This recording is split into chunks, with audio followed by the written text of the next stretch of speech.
An alien child was left behind by her colony, but a human explorer taught her how to survive in the wild.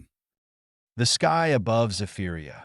9 was a swirling maelstrom of crimson and black, a tempest that never seemed to end.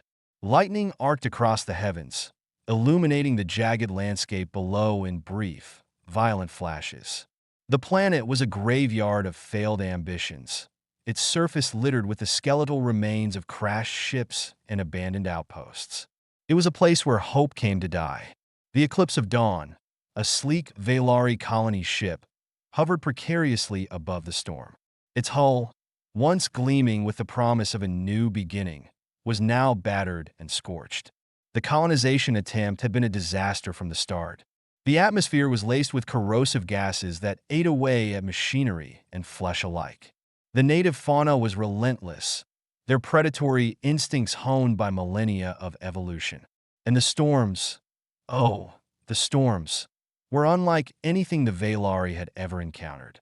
Inside the ship, chaos reigned. Alarms blared, and the dim lighting flickered as the crew scrambled to prepare for departure. The Valari were a race of cold logic and calculated decisions, their emotions tightly controlled. But even they could not hide the tension that crackled in the air. In a small, dimly lit chamber, a young Valari girl named Kayla huddled in the corner. Her luminescent blue skin was streaked with dirt, and her large, almond-shaped eyes glistened with unshed tears. She was just a child, barely past her first decade, but she understood the gravity of the situation. The colony had failed. They were leaving. Kayla, a voice called, sharp and urgent. It was her caretaker, Zinara, a tall and stern Valari woman with a voice like cracking ice. "We must go. Now." Kayla hesitated, clutching a small, intricately carved stone, a keepsake from her mother, who had perished in the early days of the colonization attempt. "What about the others?" she asked, her voice trembling. "The ones still outside?" Zinara's expression hardened. "They are lost. The ship cannot wait. Come." Kayla's heart ached as she followed Zinara through the winding corridors of the ship. The sounds of the storm outside were muffled, but she could feel the vibrations in the metal beneath her feet. The ship groaned and shuddered, as if it, too, were desperate to escape this cursed world. As they approached the launch bay, a sudden explosion rocked the ship. The lights flickered and died, plunging the corridor into darkness. Kayla stumbled, her small hands scrabbling for purchase on the smooth walls. She heard Zinara shout, but the sound was drowned out by the deafening roar of the storm. When the emergency lights finally flickered on, Kayla was alone. Panic surged through her as she ran toward the launch bay, her bare feet slapping against the cold metal floor. But she was too late. The bay doors were sealed, and through the small observation window, she saw the ship's engines flaring to life. "No!" she screamed, pounding on the door with her tiny fists. "Don't leave me!" The ship began to rise, slowly at first, then faster, until it was nothing more than a speck in the storm-ravaged sky. Kayla sank to her knees, her breath coming in ragged gasps. The realization hit her like a physical blow. She had been abandoned. The storm outside intensified, the wind howling like a wounded beast. Kayla curled into a ball, clutching the carved stone to her chest. She was alone on a hostile planet, with no food, no shelter, and no hope of rescue. The Valari were a pragmatic people. They would not return for one child. As the hours passed, the storm began to subside, leaving behind an eerie silence. Kayla's tears had dried, replaced by a steely determination. She would not die here. She could not. With trembling hands, she stood and made her way to the ship's storage bay. It was a long shot, but perhaps there was anything that could help her survive. The bay was in disarray, crates and equipment scattered haphazardly across the floor. Kayla rummaged through the debris, her heart sinking with each passing moment. Then, she found it, a small survival kit tucked away in a corner. It contained a water purifier, a few nutrient bars, and a rudimentary medical kit. It wasn't much, but it was enough to give her a fighting chance. Clutching the kit to her chest, Kayla stepped out of the ship and into the alien wilderness. The air was thick with the scent of ozone and decay, and the ground was littered with jagged rocks and twisted vegetation. In the distance, she heard the low growl of a predator, a reminder that this world was as deadly as it was beautiful. Kayla took a deep breath, her resolve hardening. She would survive. She had to. But as she ventured further into the unknown, she couldn't shake the feeling that she was being watched. And she was. Hidden among the rocks, a pair of human eyes followed her every move. Dr. Elias Carter, a man who had long since learned to trust his instincts, knew that this alien child, was no ordinary survivor. And so, the story began. The wind howled across the jagged cliffs of Zephyria. 9, carrying with it the acrid scent of sulfur and the faint, metallic tang of rain. Dr. Elias Carter adjusted the straps of his pack, his boots crunching against the brittle, volcanic rock beneath him. The storm had separated him from his team hours ago, and though his training had kept him alive, the planet was relentless in its hostility. Elias was no stranger to danger. As a xenobiologist and seasoned explorer, he had ventured into some of the galaxy's most unforgiving environments. But Zephyria 9 was different. It wasn't just the storms or the predators. It was the planet itself, as if it had a will, a consciousness that resented intruders. He paused at the edge of a ravine, his breath fogging the visor of his environmental suit. The storm had carved a deep scar into the landscape, revealing layers of sediment and the occasional glint of metal, remnants of past expeditions that had met their end here. Elias's scanner beeped faintly, picking up a faint energy signature nearby. It was weak, erratic, but it was something. Could be nothing, he muttered to himself, his voice barely audible over the wind. Or it could be what's left of the team. He descended into the ravine, his movements careful and deliberate. The rocks were slick with rain, and one misstep could send him tumbling into the abyss below. As he drew closer to the signal, the scanner's beeping grew louder, more insistent. And then he saw it. A cave, partially hidden by a curtain of vines that shimmered faintly in the dim light. The energy signature was coming from inside. Elias hesitated, his hand instinctively reaching for the pulse pistol at his side. Caves on Zephyria 9 were rarely empty, and whatever lived inside was unlikely to welcome visitors. But the signal was too intriguing to ignore. He activated the small flashlight mounted on his shoulder, the beam cutting through the darkness as he stepped inside. The air was damp and heavy, the walls slick with moisture. The cave was larger than he had expected, its ceiling arching high above him. The floor was littered with debris, broken equipment, torn fabric, and what looked like the remains of a makeshift camp. And then he saw her, a small figure huddled in the far corner, partially hidden by a tattered blanket. At first, Elias thought it was a human child, but as he drew closer, he realized his mistake. Her skin was a pale, luminescent blue, and her large, almond-shaped eyes glowed faintly in the darkness. She was an alien, a Valari, if his memory served him correctly. She was injured, her left arm cradled against her chest, and her breathing was shallow and uneven. She looked up at him, her eyes wide with fear and defiance. "Stay back," she hissed, her voice a melodic blend of chirps and clicks. Elias's universal translator struggled to keep up, but the meaning was clear.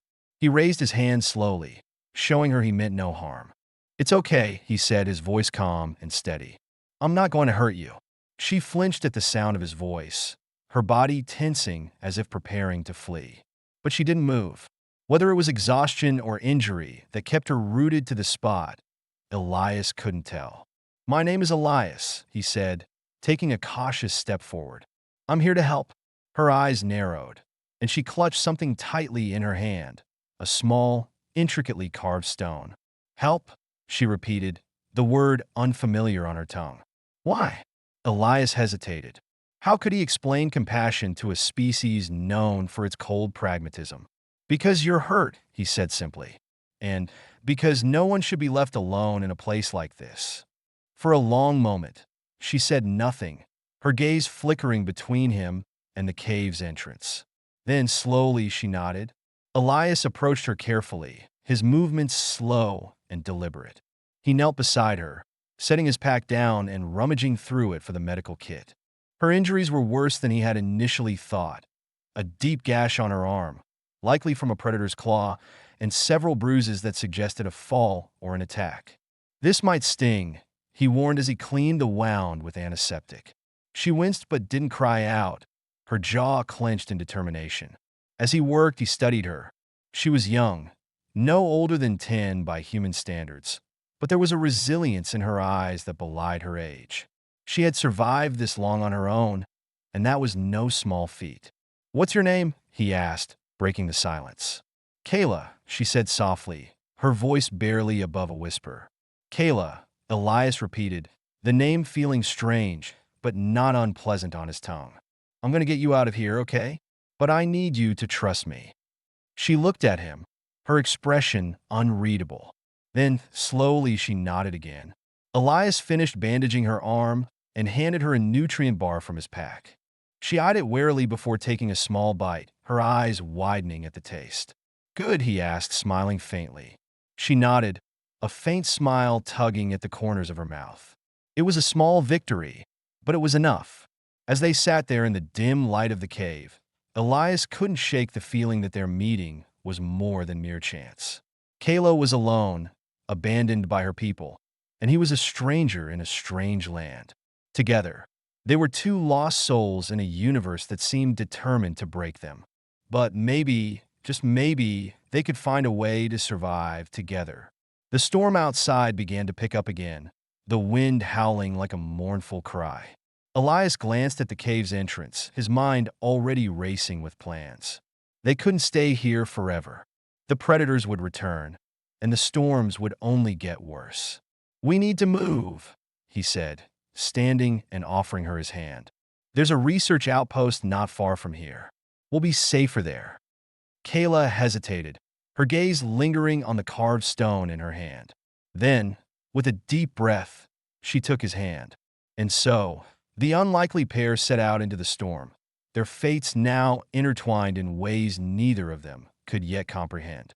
The storm had passed, leaving behind a world washed clean and glistening under the pale light of Zephyria 9's twin moons. The air was thick with the scent of damp earth and ozone, and the distant cries of nocturnal predators echoed through the valleys. Elias and Kayla moved cautiously through the alien landscape, their footsteps muffled by the soft, moss-like vegetation that carpeted the ground. Elias led the way, his scanner in one hand and his pulse pistol in the other. Kayla followed close behind, her sharp eyes scanning the shadows for movement. She had barely spoken since they left the cave, her trust in Elias still fragile and uncertain. But she had chosen to follow him, and that was a start. "We're close," Elias said, his voice low. "The outpost should be just beyond this ridge." Kayla nodded, her expression unreadable. She clutched the carved stone in her hand, its smooth surface a small comfort in this unfamiliar world. As they crested the ridge, the outpost came into view, a small, domed structure partially hidden by the dense foliage. It was a modest facility, little more than a shelter and a few pieces of equipment, but it was a haven compared to the wilderness. Elias approached the entrance, his scanner confirming that the security system was still active. He entered the access code, and the door slid open with a soft hiss.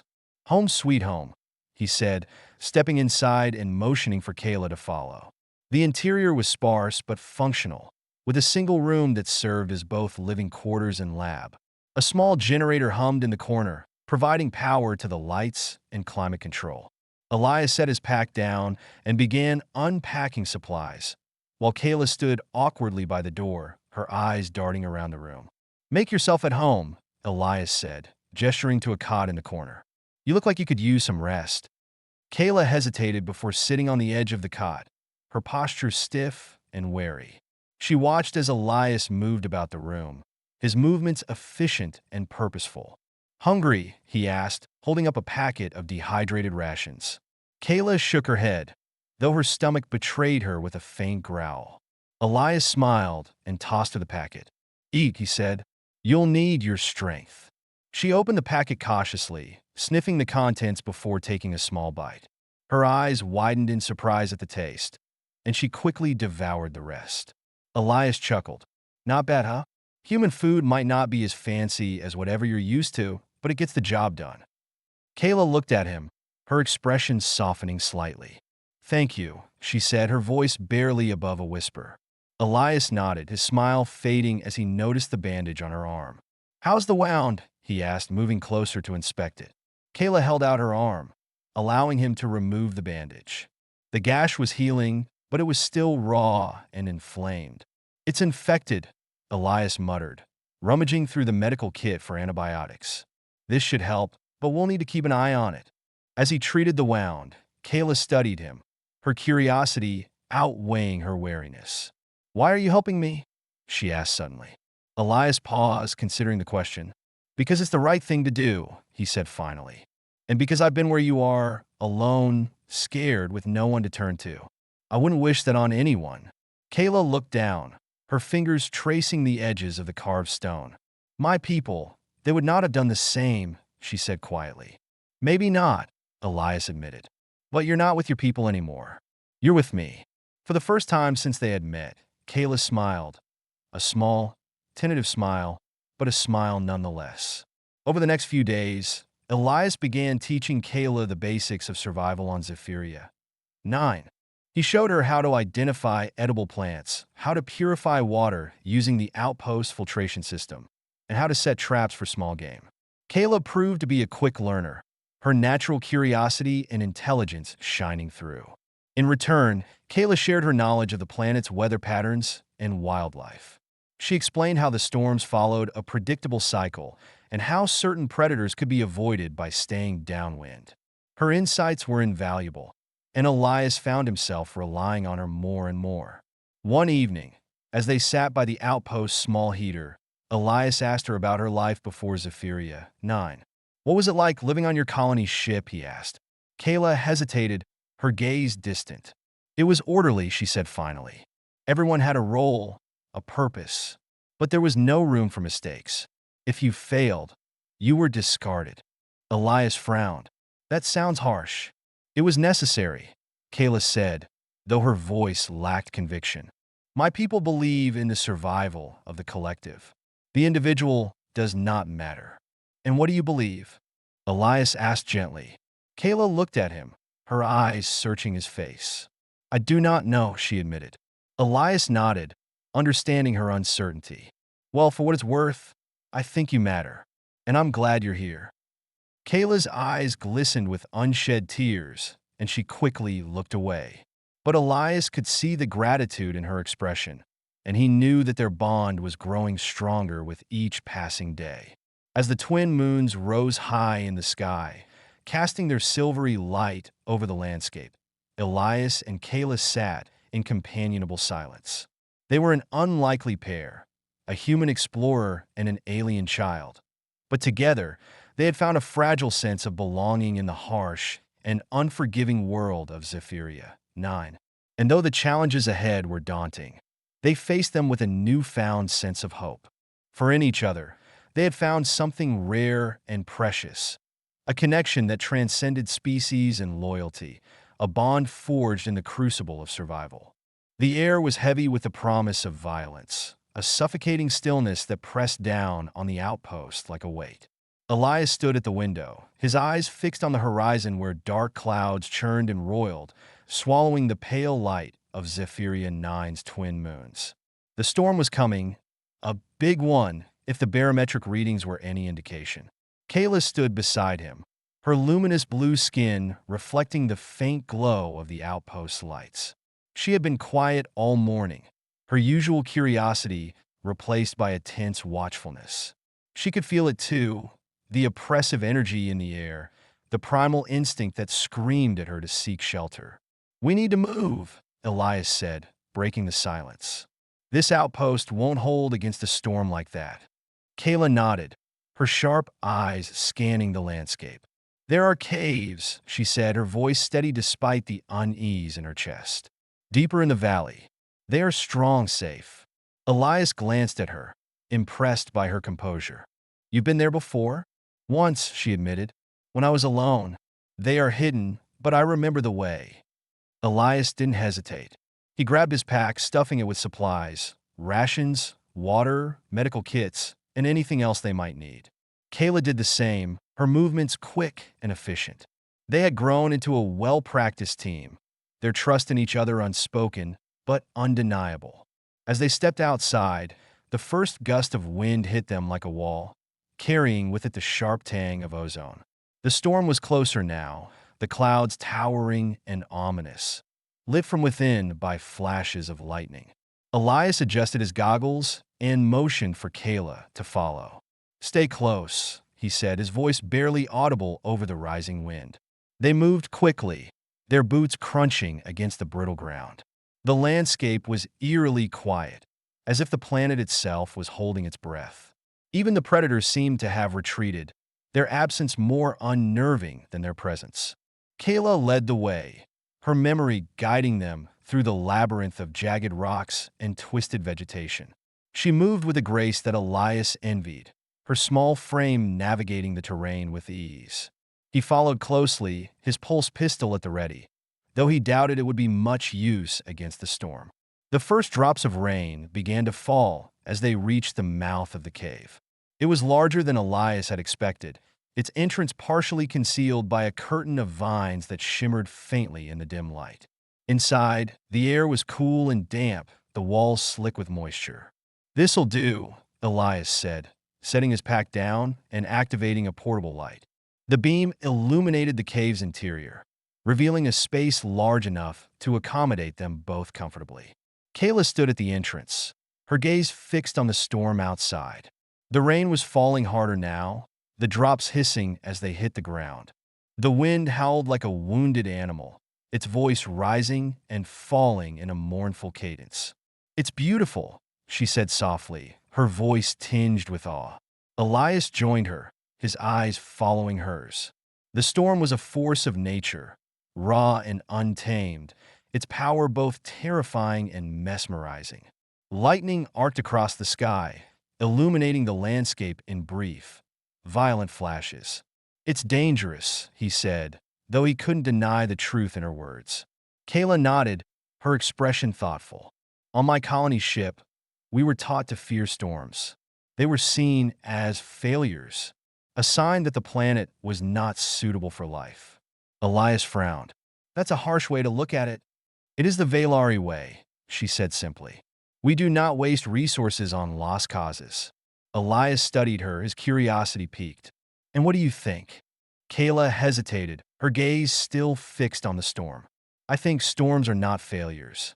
They're part of the planet, like the wind, the rain, the predators. They are alive." Elias smiled faintly. "That's a good way to look at it." As the storm raged outside, they settled into the cave, the portable light casting a warm glow over the space. Elias unpacked the rations, handing Kayla a packet of dehydrated fruit. She accepted it with a small smile, her earlier tension easing. For a while, they ate in silence, the sound of the storm a constant backdrop. Then, Kayla spoke, her voice soft but steady. "Elias, why did you leave your people?" The question caught him off guard, and he hesitated before answering. "I didn't leave them," he said finally. "I just needed to see more, to understand more. The universe is a big place, and I wanted to be part of it." Kayla nodded, her expression thoughtful. I understand." Elias studied her, his curiosity growing. "What about you? If you could go back to your people, would you?" Kayla's gaze dropped to the carved stone in her hand, her fingers tracing its smooth surface. "I do not know," she admitted. "They are my people, but they left me. They did not care if I lived or died." Elias's heart ached for her, and he reached out, placing a hand on her shoulder. "You're not alone anymore, Kayla. You have me." Kayla looked at him, her eyes glistening with unshed tears. Then slowly she nodded. The storm raged on, its fury unabated, but inside the cave, there was a sense of peace. Elias and Kayla sat together, their bond growing stronger with each passing moment. They were an unlikely pair, a human explorer and an alien child. But in the heart of the storm, they had found something rare and precious, a connection that transcended species and loyalty, a bond forged in the crucible of survival. And as the storm outside began to subside, they knew that whatever challenges lay ahead, they would face them together. The storm had passed, leaving behind a world transformed. The air was crisp and clean, the ground glistening with rainwater, and the twin moons cast a silvery glow over the landscape. But the tranquility was deceptive. Zephyria. 9 was a planet of contrasts, its beauty masking a deadly undercurrent. Elias and Kayla emerged from the cave, their senses heightened and their movements cautious. The storm had driven the predators into hiding, but they would be hungry now, their instincts sharpened by days of confinement. "Stay close," Elias said, his voice low. "We need to scavenge what we can and get back to the outpost." Kayla nodded, her sharp eyes scanning the shadows. She had grown more confident in the weeks since their first meeting, her survival skills honed by Elias's teachings. But she was still a child, and the weight of their situation was never far from her mind. They moved through the damp undergrowth, their footsteps muffled by the soft, moss-like vegetation. Elias led the way, his pulse pistol in one hand and his scanner in the other. The device beeped faintly, picking up traces of metal and organic matter. "There," Kayla said suddenly, pointing to a cluster of rocks ahead. "I see something." Elias followed her gaze, his eyes narrowing as he spotted the glint of metal among the stones. They approached cautiously, their movements slow and deliberate. It was a wreck, a small shuttle, its hull scorched and twisted from a crash landing. The storm had partially buried it, but enough remained to suggest it had been there for some time. "This could be useful," Elias said, his mind already racing with possibilities. "We might be able to salvage parts, maybe even power cells." Kayla nodded, her expression thoughtful. "But we must be careful. Predators like to hide in wrecks." Elias glanced at her, impressed by her insight. "You're right. Let's take it slow." They approached the wreck, their senses on high alert. The shuttle's interior was dark and silent, its hatch partially open. Elias peered inside, his flashlight cutting through the gloom. "Looks clear," he said, though he didn't lower his guard. They began to search the wreck, their movements careful and methodical. Elias found a few intact power cells and a portable generator, while Kayla discovered a stash of nutrient bars and a water filtration unit. "This is good," Kayla said, her voice tinged with relief. "We can use these." Elias nodded, his attention focused on a panel near the shuttle's control console. "There might be more here. Give me a second." As he worked to pry the panel open, Kayla stood watch, her sharp eyes scanning the surrounding area. The stillness was unnerving, the silence broken only by the faint rustle of the wind. Then she heard it, a low, guttural growl, so deep it seemed to vibrate through the ground. "Elias," she said, her voice tight with fear. He turned, his eyes widening as he saw the creature emerging from the shadows.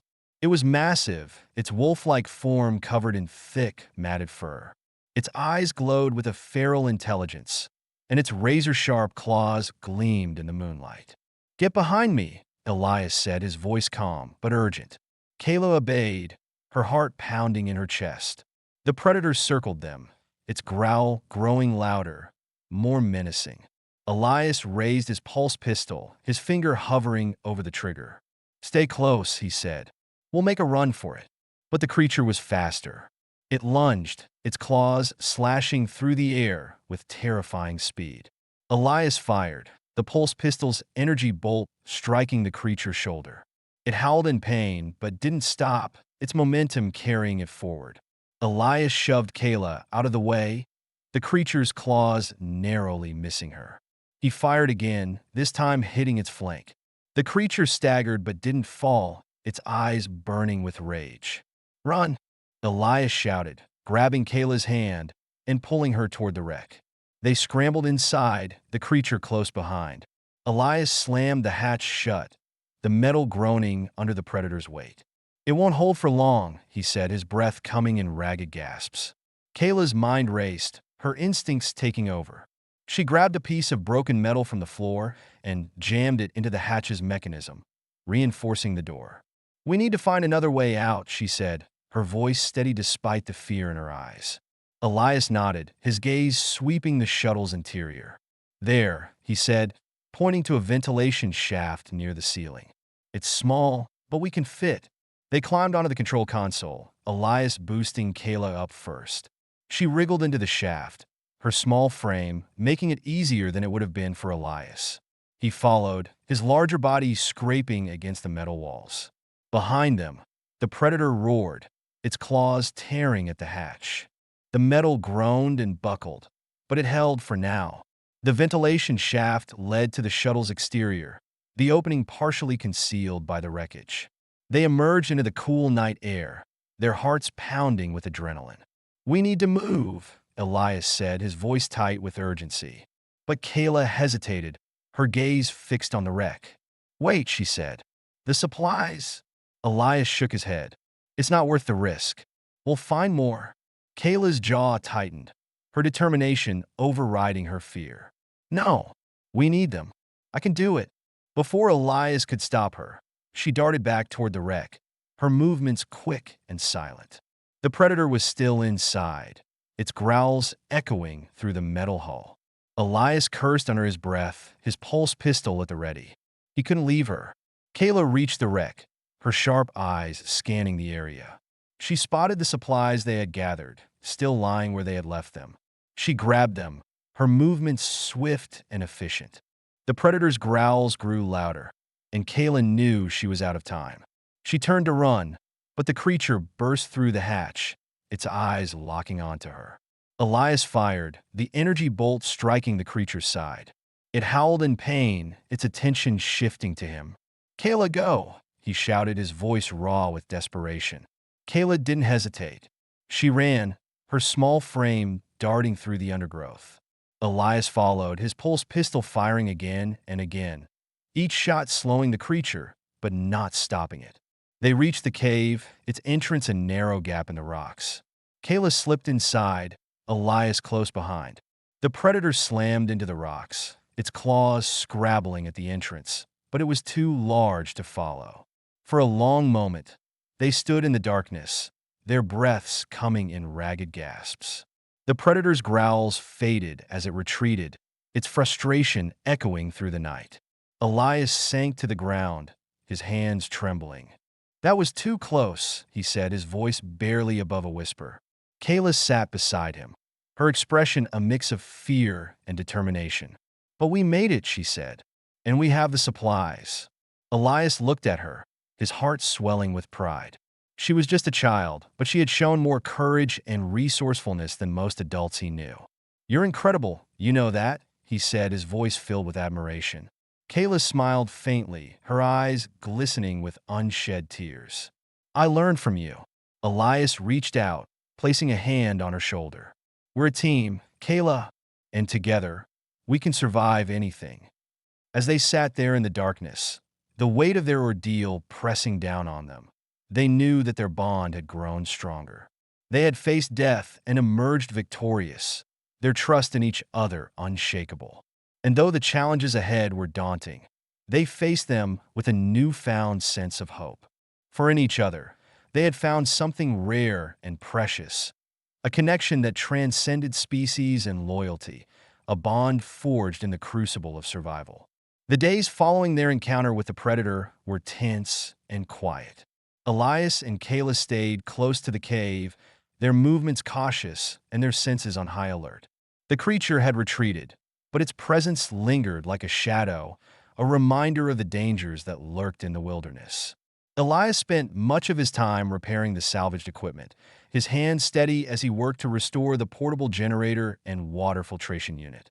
Kayla helped where she could, her nimble fingers and sharp mind proving invaluable. But despite their progress, the weight of their isolation was never far from their thoughts. One evening, as the twin moons cast their silvery light over the landscape, Kayla approached Elias with a determined look in her eyes. "I have an idea," she said, her voice steady but tinged with excitement. Elias looked up from the generator, his brow furrowed. "What is it?" Kayla held up a small, cylindrical device, a piece of technology she had salvaged from the wreck. "This is a communication beacon," she explained. "If we can repair it, we might be able to send a signal." Elias studied the device, his mind racing with possibilities. A signal to who? Your people. Kayla hesitated, her expression conflicted. Yes, but I do not know if they will come, or if they will help. Elias nodded, understanding her uncertainty. The Valari were a pragmatic race, their loyalty to the collective overriding individual concerns. But the beacon was their best chance, perhaps their only chance, of escaping Zephyria. 9. Let's do it, he said, his voice firm. They worked through the night, their movements quick and efficient. Kayla's knowledge of Valari technology proved invaluable, her hands moving with a precision that Elias admired. By dawn, the beacon was ready, its lights flickering to life as they powered it up. It's working, Kayla said, her voice filled with awe. Elias smiled faintly, though his heart was heavy with doubt. Now we wait. The days that followed were filled with tension and anticipation. They took turns monitoring the beacon, their hopes rising and falling with each passing hour. But as the days turned into weeks, their optimism began to wane. Then, one evening, as the sun dipped below the horizon, the beacon emitted a faint, rhythmic beep. Elias and Kayla exchanged a glance, their hearts pounding with excitement. It's a response, Kayla said, her voice trembling. Elias nodded, his hands shaking as he adjusted the device. The signal was weak, but it was there, a series of clicks and chirps that Kayla recognized immediately. It's them, she said, her eyes wide with disbelief. They're coming. Elias felt a surge of relief, but it was tempered by unease. The Valari were not known for their compassion, and their arrival could bring new challenges. What happens now? He asked, his voice cautious. Kayla hesitated, her gaze fixed on the beacon. I do not know, she admitted, but we must be ready. The next few days were a blur of activity. Elias and Kayla prepared for the Valari's arrival, gathering supplies and fortifying their position. But despite their efforts, the tension between them grew, their unspoken fears hanging heavy in the air. Then, one evening, as the twin moons rose high in the sky, the Valari ship appeared on the horizon. It was sleek and imposing, its hull gleaming in the moonlight. Elias and Kayla stood together, their hearts pounding as the ship descended. The air was thick with anticipation, the silence broken only by the hum of the ship's engines. As the hatch opened, a group of Valari emerged, their movements precise and deliberate. They were tall and imposing, their luminous blue skin and sharp features giving them an air of cold authority. Kayla stepped forward, her heart racing as she recognized the leader, a stern-faced Valari woman named Zenara, her former caretaker. Kayla, Zenara said, her voice sharp and unyielding. You are alive. Kayla nodded, her voice steady despite the fear in her chest. Yes, I survived. Zenara's gaze shifted to Elias, her expression hardening. And this human, who is he? Elias stepped forward, his pulse pistol at his side. I'm Dr. Elias Carter. I found Kayla and helped her survive. Zenara's eyes narrowed, her disdain evident. You interfered where you did not belong. Kayla's jaw tightened, her defiance overriding her fear. He saved my life. Without him, I would not be here. Zenara studied her, her expression unreadable. Then, she turned to her companions, issuing a series of commands in their melodic language. You will come with us, she said finally, her tone leaving no room for argument. Kayla hesitated, her gaze flickering between Zenara and Elias. And Elias? Zenara's expression hardened. He is not our concern. Kayla's heart sank, her mind racing with fear and uncertainty. She had hoped for a different outcome, but the reality was clear. The Valari would not accept Elias. I won't leave him, she said, her voice firm. Zenara's eyes narrowed, her patience wearing thin. You are Valari. Your loyalty is to us. Kayla shook her head, her determination unwavering. My loyalty is to those who have earned it. Elias saved me. He is my family now. The words hung in the air, their weight undeniable. Zenara studied her, her expression a mix of anger and disbelief. Then, she turned to Elias, her gaze cold and calculating. You have influenced her, she said, her voice sharp. But she is still one of us. She will come with us, willingly or not. Elias stepped forward, his pulse pistol raised. You're not taking her. The tension was palpable, the air thick with the promise of violence. Kayla stood between them, her heart pounding as she faced an impossible choice. Then she made her decision. No, she said, her voice steady. I will not go with you. Zanara's eyes widened in shock, her composure slipping for the first time. You would choose this human over your own people? Kayla nodded, her resolve unshakable. Yes, because he has shown me what it means to be more than just a part of a collective. He has shown me what it means to be family. The words hung in the air, their weight undeniable. Zanara studied her, her expression a mix of anger and disbelief. Then she turned to her companions, issuing a sharp command. We will leave, she said, her voice cold. But know this, Kayla. You are no longer one of us. As the Valari retreated to their ship, Kayla felt a surge of relief, but it was tempered by sadness. She had made her choice, but the cost was high. Elias placed a hand on her shoulder, his voice soft but steady. You did the right thing. Kayla nodded, her eyes glistening with unshed tears. I know, but it still hurts. As the Valari ship disappeared into the sky, Elias and Kayla stood together, their bond stronger than ever. They had faced impossible odds and emerged victorious, their loyalty to each other unshakable. And though the challenges ahead were daunting, they faced them with a newfound sense of hope. For in each other, they had found something rare and precious, a connection that transcended species and loyalty, a bond forged in the crucible of survival. The departure of the Valari ship left a heavy silence in its wake, the air thick with unspoken emotions. Kayla stood at the edge of the clearing, her gaze fixed on the horizon where the ship had vanished into the stars. Her heart was a storm of conflicting feelings, relief, sorrow, and a deep, aching uncertainty. She had chosen to stay with Elias, defying her people and everything she had ever known. But now, in the quiet aftermath, the weight of that choice pressed down on her like a physical force. Elias approached her cautiously, his footsteps soft against the damp ground. He could see the turmoil in her eyes, the way her fingers absently traced the edges of the carved stone she always carried. He didn't speak at first, giving her the space she needed to process her thoughts. Finally, Kayla broke the silence. Do you think I made the right choice? She asked, her voice barely above a whisper. Elias hesitated, choosing his words carefully.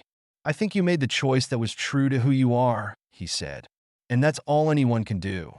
Kayla turned to look at him, her luminous eyes searching his face. But what if I'm wrong? What if I made a mistake? Elias placed a hand on her shoulder, his touch warm and reassuring. Kayla, you're one of the bravest people I've ever met. You've survived things that would break most adults, and you did it by trusting your instincts. Don't stop now. She looked down, her fingers tightening around the stone. I don't know who I am anymore. My people, they were everything to me. And now you're something more, Elias said gently. You're not just Valari. You're Kayla, and that's enough. Kayla's eyes glistened with unshed tears, but she nodded, a small, tentative smile tugging at the corners of her mouth. Thank you, Elias. He smiled back, his heart swelling with pride. We're a team, remember? No matter what happens, we'll face it together. As the days passed, they settled into a new rhythm, their bond growing stronger with each passing moment. They worked together to fortify the outpost, using the salvaged equipment to create a more sustainable living space. Kayla's knowledge of Valari technology proved invaluable, and Elias's resourcefulness ensured they had everything they needed to survive. But despite their progress, the challenges of Zephyria 9 were never far away. The predators were relentless, their attacks growing bolder as the days grew shorter. The storms returned with a vengeance, their fury unmatched. And through it all, Elias and Kayla stood together, their trust in each other unshakable. One evening, as they sat by the outpost's small heater, Kayla turned to Elias with a thoughtful expression. What will we do when the storms end? She asked. Elias frowned, his brow furrowing. What do you mean? I mean, we can't stay here forever, Kayla said. Zephyria, 9 is not our home. It's just a place we're surviving. Elias nodded, understanding her point. You're right, but leaving won't be easy. We'd need a ship, supplies, and a destination. Kayla hesitated, her gaze distant. What if we found a way to contact your people? The humans? Elias considered the idea, his mind racing with possibilities. It's a long shot, but it's possible. If we can repair the communication equipment in the wreck, we might be able to send a signal. Kayla's eyes lit up with excitement. Then let's do it. Let's find a way home. Elias smiled, his heart swelling with hope. Together? Kayla nodded, her smile mirroring his. Together. The next few weeks were a blur of activity. They worked tirelessly to repair the communication equipment, their efforts fueled by a shared sense of purpose. Kayla's knowledge of Valari technology and Elias's ingenuity proved to be a powerful combination, and slowly but surely, they made progress. Finally, one evening, as the twin moons rose high in the sky, they powered up the communication array. The device hummed to life, its lights flickering as it searched for a signal. It's working, Kayla said, her voice filled with awe. Elias nodded, his heart pounding with anticipation. Now we wait. The days that followed were filled with tension and hope. They took turns monitoring the array, their spirits rising and falling with each passing hour. But as the days turned into weeks, their optimism began to wane. Then, one evening, as the sun dipped below the horizon, the array emitted a faint, rhythmic beep. Elias and Kayla exchanged a glance, their hearts pounding with excitement. It's a response, Elias said, his voice trembling. Kayla's eyes widened with disbelief. We did it. The signal was weak, but it was there, a series of clicks and chirps that Elias recognized as a human transmission. They're coming, he said, his voice filled with relief. Kayla smiled, her heart swelling with hope. We're going home. As the days passed, they prepared for the arrival of the human ship, their bond stronger than ever. They had faced impossible odds and emerged victorious, their loyalty to each other unshakable. And when the ship finally appeared on the horizon, its hull gleaming in the sunlight, Elias and Kayla stood together, their hearts filled with a newfound sense of hope. Ready? Elias asked, his voice soft but steady. Kayla nodded, her smile mirroring his. Ready. As they boarded the ship, leaving Zephyria, 9 behind, they knew that their journey was far from over. But whatever challenges lay ahead, they would face them together. For in each other, they had found something rare and precious, a connection that transcended species and loyalty, a bond forged in the crucible of survival. And as the ship disappeared into the stars, they knew that they were no longer just survivors. They were family,